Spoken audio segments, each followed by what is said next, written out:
네, 안녕하세요. 청년병기입니다.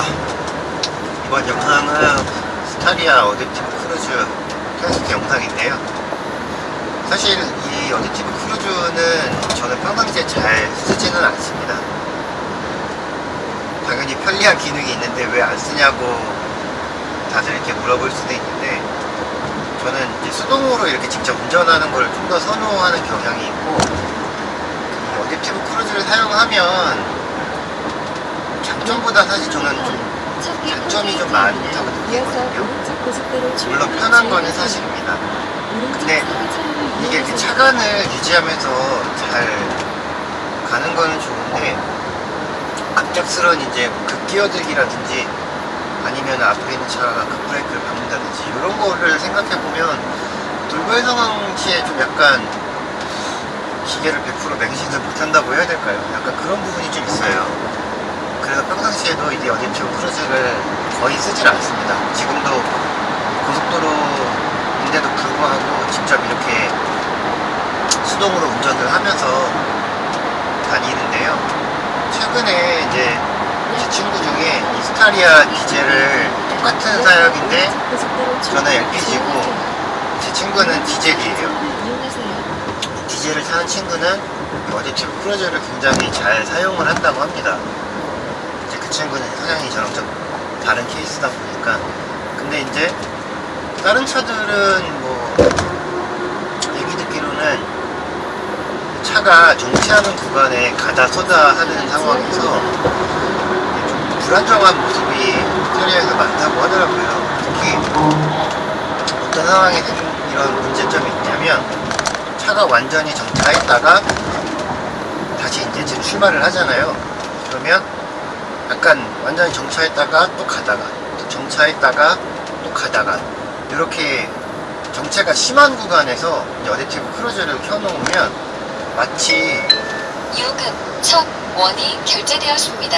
앞에 있는 차가 인식을 못하는 것처럼 약간 코뿔소처럼 들이박을 것 같다라는 얘기를 많이 하더라고요. 심지어 이제 요 계기판에 이제 막 추돌을 할 것 같다는 전방 추돌 경고도 계속 막 알림이 뜬다고 합니다.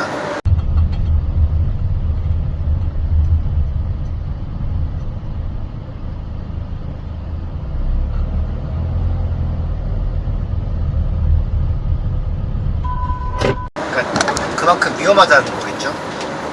근데 그게 심지어 한두 번이 아니고 상습적으로 계속 그런 문제가 있다고 하더라고요. 그래서 이게 지금 제 친구 중에 뭐 카니발을 타는 친구도 있었고, 그 친구도 있고, 지금 뭐 다른 승용차든 뭐 SUV든 똑같이 차를 타는데 다른 차는 문제가 전혀 없다고 하더라고요. 오히려 이 시간거리도 잘 유지하고 정차했다가 다시 출발했을 때도 앞에 차를 또 잘 유지하면서 간다고 하더라고요. 그래서 제 개인적인 생각으로는 이제 다른 차들은 문제가 없는데 이 차만 약간 문제가 있다라고 볼 수가 있어요. 왜냐면 이 앞에 쓰는 이 카메라 레이더 같은 거는 정확하진 않지만 뭐 아이오닉이라든지 이렇게 공용으로 같이 사용하는 타입인 것 같더라고요. 근데 다른 차들에서는 이런 문제가 없었다고 하는, 별 큰 이슈가 없는 거 봐서는 아마 제 개인적인 생각으로는 이 스타리아만 이 어댑티브 크루즈에 대한 좀 문제점이 있지 않나 라고 생각을 해요. 특히 이렇게 고속이라든지 아니면 이제 뭐 자동차 전용 도로라든지 이렇게 일반적으로 신호등이 없는 국도 같은 환경이 아니라면 대부분 정상적으로 작동을 잘 합니다. 심지어 제 차도 고속도로뿐만이 아니라 평상시에 운행할 때 물론 수동을 거의 운전을 하긴 하지만 제 친구가 하도 그 얘기를 많이 해가지고 저도 테스트를 몇 번 해봤어요, 사실. 근데 테스트를 해봤는데 저는 그렇게 크게 문제가 되질 않더라고요. 그래서 이게 과연 연식, 그러니까 저는 스타리아 맨 처음에 나올 때 거의 나온 해에 샀거든요. 한 6개월 정도, 출시한 지 한 6개월 지났을 때. 그래서 과연 이게 연식의 문제인 건지 아니면은 뭐 엔진은 아니겠죠, 아무래도 엔진 차이라든지 다른 문제인지 개인적으로 궁금하긴 해요. 그래서 지금 제가 테스트도 해볼 겸 한번 작동을 해보려고 합니다. 일단은 여기는 이제 어떻게 보면 수원강변고속도로 차는 방향이다 보니까 아까 사실은 외곽순환 도로에서도 테스트를 해볼 수 있는데 일부러 테스트를 하진 않았어요. 일단은 지금 어댑티브 크루즈 켰고요. 정말 위험하면은 브레이크를 밟지 말라 그래서 밟을 겁니다. 일단은 여기는 도로가 합류되는 구간이기 때문에 그 조차 보세요. 한 번에 막 두 개, 세 개씩 지나가면 크루즈가 인식을 잘 반응이 아무래도 사람보다 느리기 때문에 기회가 문제점이 생길 수는 있습니다. 그래서 저는 사실 이런 저런 막 깜빡이 남기고 막 갑자기 차선 여러 개 변경한 차들 보면 그렇게 썩 이게 좋다고 생각하진 않아요. 일단은 테스트를 해보긴 하는 거니까 다시 이제 크루즈를 켰고 요거는 차간 거리는 이제 3단계이고 기본적으로 저는 지금 도로 환경은 90km 도로인데 일단은 100km를 임의로 세팅을 해놨습니다.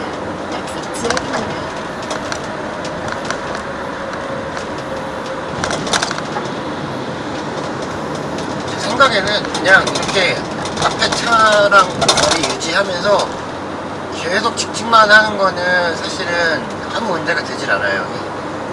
거리도 되게 잘 벌리고 그러니까 잘 유지하고 다른 차들이 막 급격하게 갑자기 끼어들지만 않는다면 사실은 뭐 크루즈가 되게 좋죠. 상당히 좋은 편하고 운전의 피로도를 낮춰주는 기능이기 때문에 개인적으로는 일단 그러니까 이 차를 사는 이유 중에 하나가 이 크루즈가 있다라는 게 큰 메리트인 건 사실입니다. 일단은 고속도로에서는 차량 통행이 이렇게 원활한 교통 흐름에서는 개인적으로는 문제가 없다고 생각해요. 그냥 지금 보시는 것처럼 거리도 굉장히 잘 유지하고 환경적으로 봤을 때도 큰 문제 없고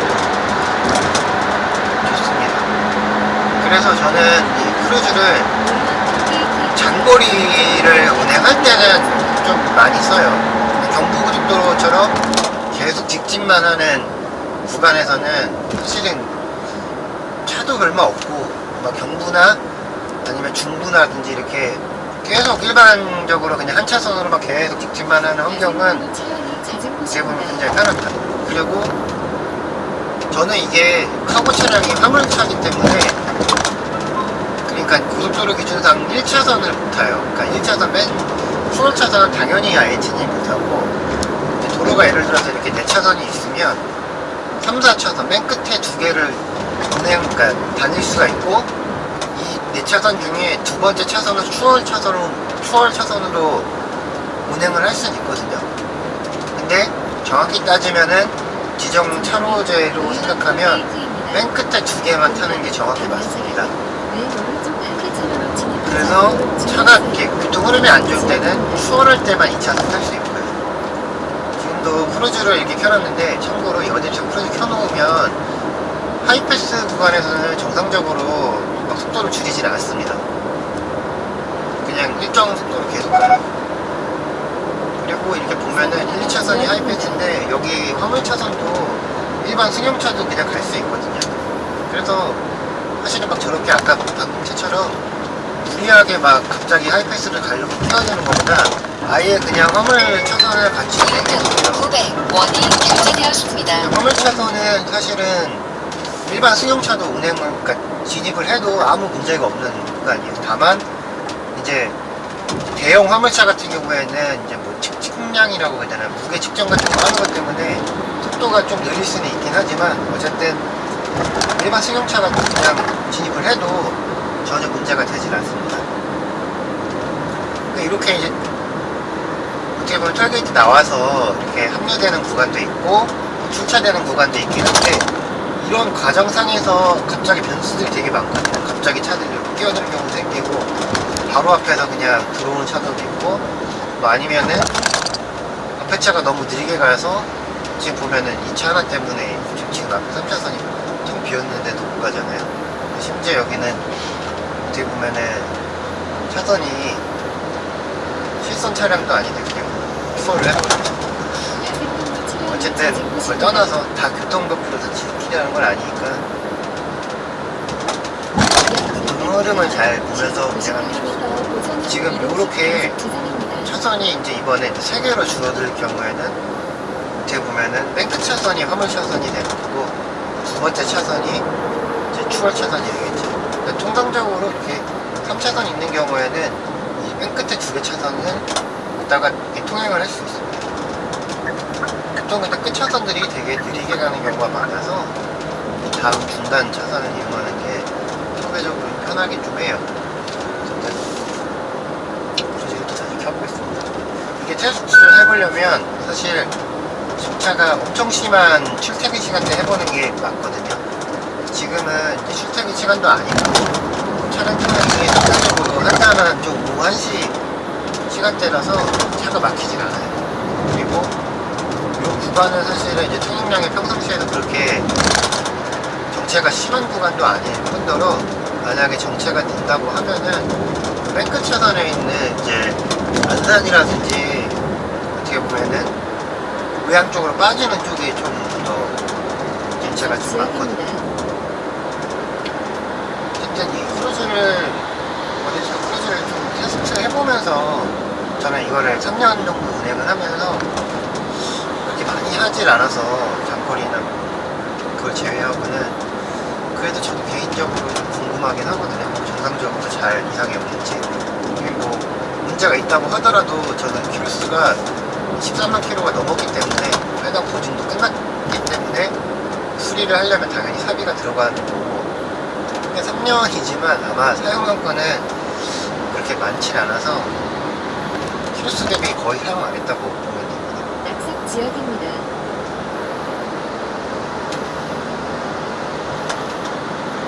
지금 보면은 저 1002번 버스가 정항에서 산단역까지 가는 것 같은데, 어제 안 그래도 화성에 화재가 있었던 부분이 그 배터리 공장이 전북 쪽이 전북항 그쪽에 있었다고 하는 것 같은데, 아무튼 좀 마음이 많이 들었긴 하네요. 개인적으로 잘 어떻게 보면 해결됐으면 좋겠습니다.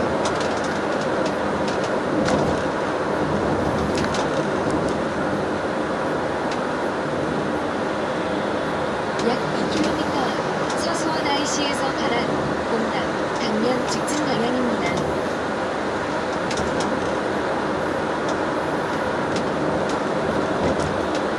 보시는 것처럼 지금 크루즈 계속 테스트를 하면서 잠깐 문제가 생길 것 같으면은 잠깐 끄고 뭐 다시 켜고 하면서 이렇게 테스트를 하고 있는데, 고속주행을 하는 이렇게 환경상에서는 그 돌발상 생기지 않는다면 아주 편하고 문제 없이 잘 운행합니다.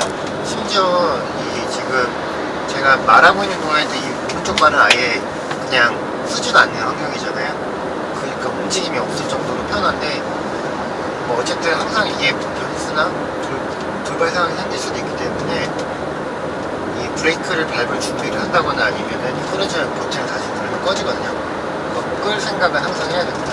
특히 지금 보면 이렇게 갑자기 여기서 이제 합류되는 차들이 시속 90km 속도가 빨라야 되니까 합류하면은 이어서 직진 방향입니다. 지금 그래도 교통량이 그래도 한산한 편이라서 큰 문제가 약 없는데, 500m 서로 교차하면서 끼어야 되는 환경에서는 위험해요.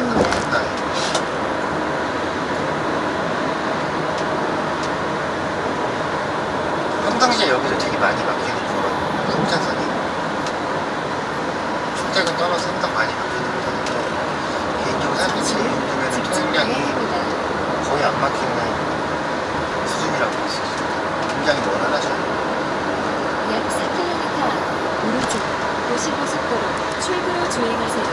보시면 고속주행은 아무 문제가 없어요. 제가 이 영상을 기반으로 해서 나중에 정체 구간이나 더 심한 경우에 차가 완전 멈춰있다가 가다 서다 하는 구간이 만약에 발생되면 그때 다시 영상을 찍어서 테스트를 해보도록 하겠습니다. 지금 현재로 봤을 때는 이 교통 흐름만 봤을 때는 아무 문제가 없을 것 같아요. 그러면은 이만 테스트 영상 마치도록 하겠습니다. 다음에 정체가 심하게 되면 그때 다시 한번 테스트를 해볼게요. 오늘 같은 경우에는 교통 흐름이 너무 좋기 때문에 반대쪽에 차 막힌 것처럼 수준이 돼야 되는데 너무 교통 흐름이 좋아서 그냥 어설프게 흐름을 깨고 계속 직진하거나 고속주행을 할 때는 전혀 문제가 되지 않는다는 것을 알 수 있었습니다. 그리고 고속주행 시에는 크루즈는 사실 전혀 문제가 없고 너무나 정상적으로 잘 작동한다. 이상이 없어요. 그러면 다음에 임차권이 생기면 그때 다시 테스트를 해보도록 하겠습니다. 감사합니다. 출구로 주행